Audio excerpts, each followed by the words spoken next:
There are moments in music history that arrive without announcement and leave without explanation. The people who were present for them often do not fully understand what they witnessed until much later, when the weight of what was in the room that day becomes visible in retrospect. Cass Elliot was in one of those rooms. Tom Jones was in the other half of it. And what happened between them, in a rehearsal that had been designed to go smoothly, and that became instead something neither of them had planned for, was the kind of thing that does not belong on a clipboard.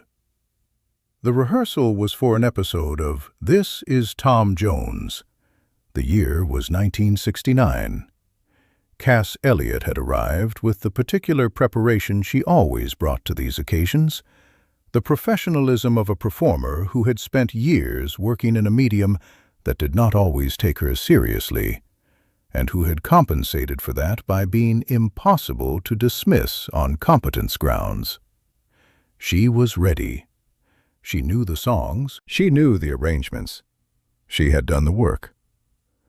She arrived at the ABC studio in Los Angeles the way she arrived everywhere, fully present, slightly outside the frame of what the room expected, bringing with her a quality of warmth and wit and musical intelligence that the people who knew her well understood to be the actual Cass Elliot, as opposed to the version that the media had constructed around her physical presence. The media had spent years constructing a version of Cass Elliot that centered on everything except her voice. The people who had actually worked with her knew that the voice was the whole point. The rest was noise. Tom Jones's production staff knew the difference.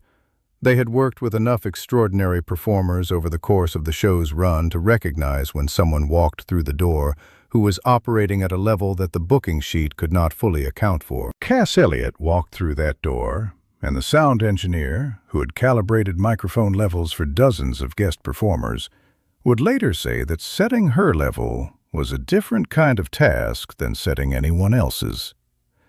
The voice had a physical presence in a room that was not metaphorical. It was measurable. It was real. What she had not prepared for was the conversation that happened before the cameras were turned on. Tom Jones found her during the break between the sound check and the taping, the way he always found his guests, not because protocol required it, but because he was genuinely interested in the people who were about to share his stage.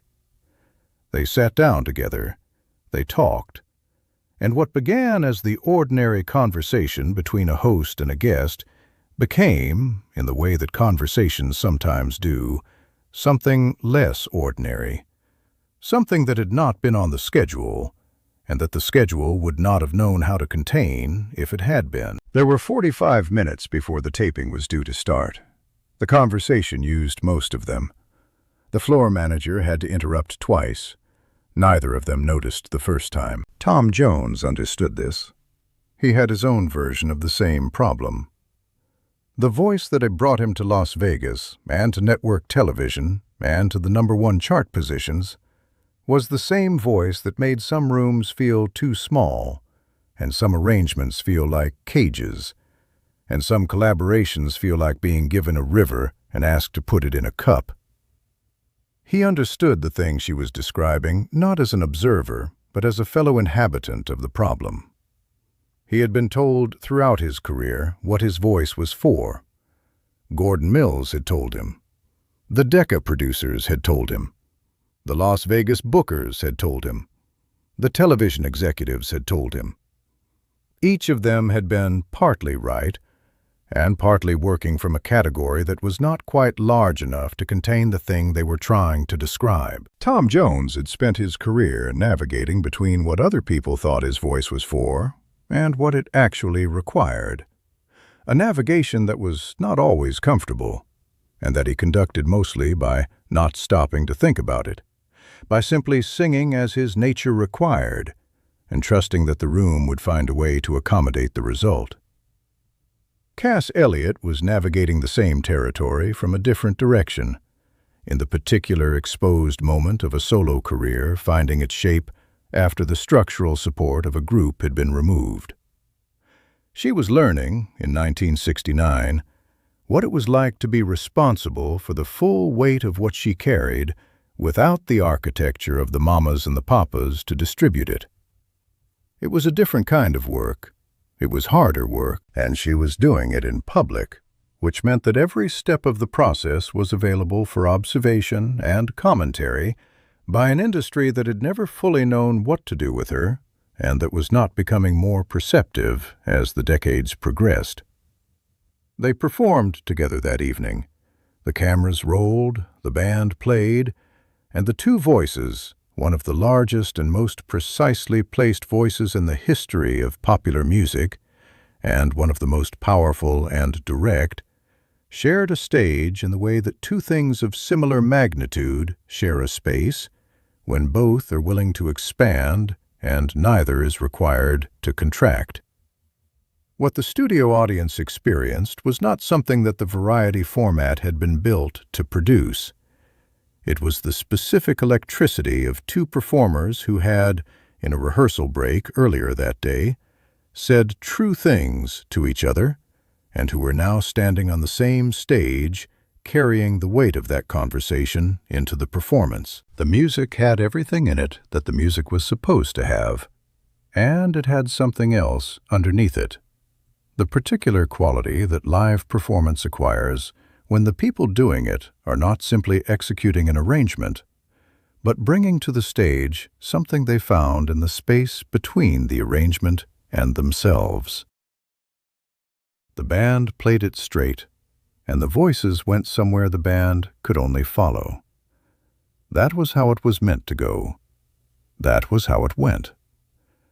The producers, reviewing the footage afterward, noted the specific quality of the audience response, not louder than usual, not wilder, but more sustained, more attentive. The kind of response that comes when a room of people decides to pay attention at a level beyond their ordinary willingness. They noted it as a successful taping. They did not have language for what produced it, which was fine. The music did not require language. It required listening, and the room had listened. Cass Elliot, in 1969, was one of the most recognizable voices in popular music. She had been the voice of the mamas and the papas, the warm, large, impossibly present voice that had carried California Dreamin' and Monday, Monday, and a dozen other songs into the center of the decade's consciousness. She had a gift for harmony that the group had used as its structural foundation, a voice that was larger than its context, in the way that certain voices are always larger than their contexts, and that require increasingly larger contexts to contain them. She was also, in 1969, in the middle of a solo career that was proving more complicated than the mamas and the papas had been.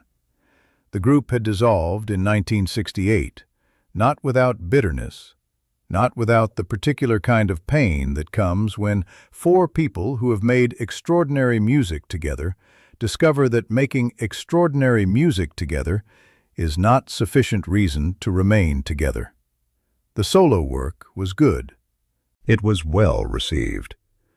It was not yet the thing she wanted it to be, which was the thing she was capable of, which she could feel in herself, but that the recordings and the concert appearances had not yet fully revealed.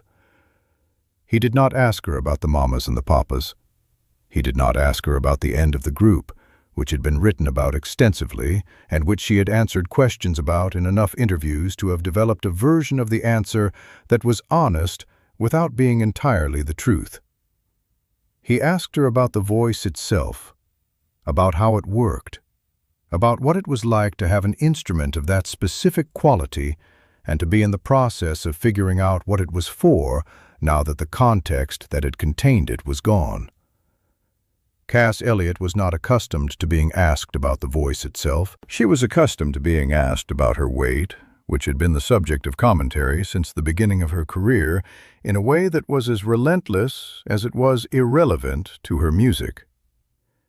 She was accustomed to being asked about the group, about the personalities, about what had gone wrong, about who was responsible for the end.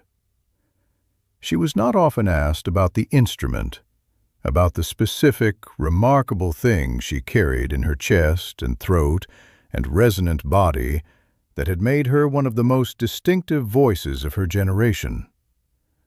Tom asked. She answered. The conversation went somewhere that rehearsal breaks are not usually designed to go.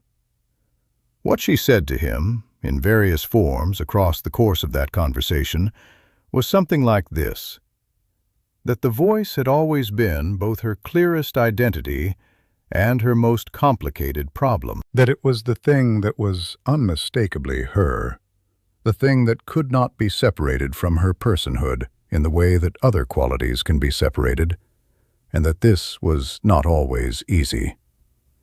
A voice that large, that specific, that resistant to being made smaller or more manageable, was a gift that came with requirements attached. It demanded a context proportionate to it.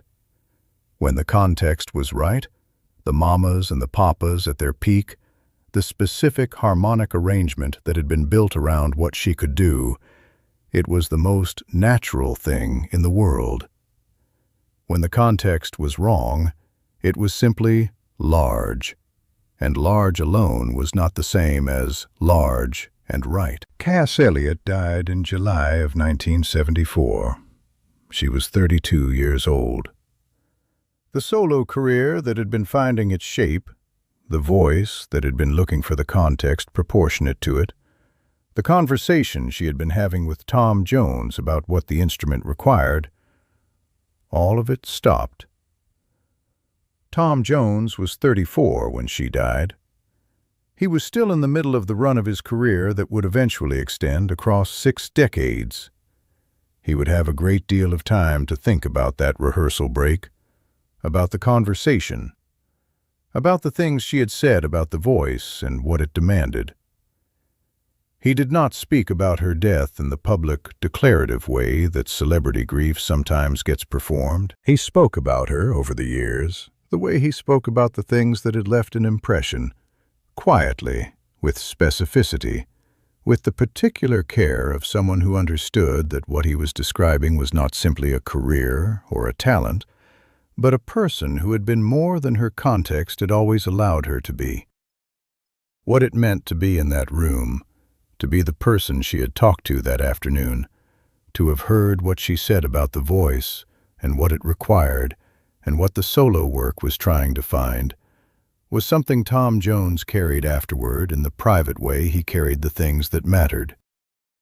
She had given him a conversation about what a voice was, about what it demanded, about what happened when the context around it did not fully measure up to what the instrument was capable of.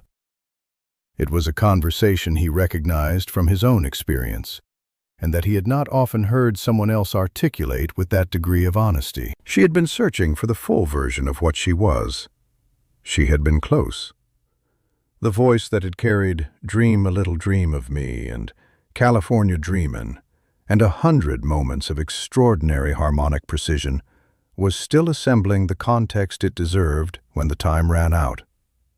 Tom Jones, who would go on for 5 more decades, understood what it meant to be still looking when the looking stops. The room had held something that afternoon that the cameras had not been turned on to capture. The cameras came on later and captured the performance, which was extraordinary. But the conversation was what remained, the thing that happened in the unrehearsed space between 2 musicians who recognized in each other the same fundamental situation. The voice that is larger than any single context the world has yet provided for it, still waiting for the one that fits. Tom Jones had been in the room when she was looking.